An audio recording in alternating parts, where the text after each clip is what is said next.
আমার কথা বলা হয়েছে। এই যে বৈচিত্র্য, এটা আমরা থাকতে হবে, না থাকলে একবার এক ছেলে মারা গেলে সন্তান শূন্য। আমরা সন্তান শূন্য হতে চাই না। 1910 সালে দেশে 15,000 দাঁতের ধান ছিল, আর আজকে বাংলাদেশ ধান গবেষণা ইনস্টিটিউট থেকে উদ্ভাবিত 118টা দাঁত, তার মধ্যে 113টা উপশিতা আর 5টা হলো হাইব্রিড। এবার সেই যে উপশিতা তার হাইব্রিড, তার ভিত্তি কিন্তু খুবই দুর্বল। কিরকম দুর্বল? একটা ধান তাইওয়ানে আর একটা ধান ইন্দোনেশিয়াতে, এই দুটো ধানের মধ্যে ক্রস করে কি করা হয়েছে, দ্বিতীয় যে পেটা মিলিয়ে এই যে ইরির পরে বিড়ি, এই ধান আছে। আর হাইব্রিড ফিমেল একদম বিজ্ঞানী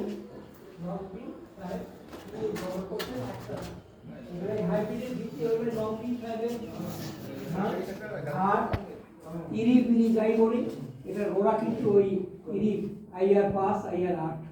তাইলে কি ধানের যে কৌলিক ভিত্তি সেটা কিন্তু খুবই দুর্বল। কিরকম দুর্বল? আগে দেশে 15,000 ধান ছিল, এখন সেটা এসে 118টায়। এখন যদি কোনো কারণে এই ধানের ক্ষতি হয়, ধান প্রাকৃতিক পরিবেশ বা পোকা রোগবালা এগুলো আক্রান্ত হয়, বীজ যদি কোনোভাবে দুর্বল হয়ে যায়, তাহলে কিন্তু আমরা নাই। কারণ বীজ, দাবিটা কোথায়? বীজ হলো এই কৃষি। এই কৃষির বীজ যদি না থাকে তাহলে আমরা থাকবো না। তাই আমার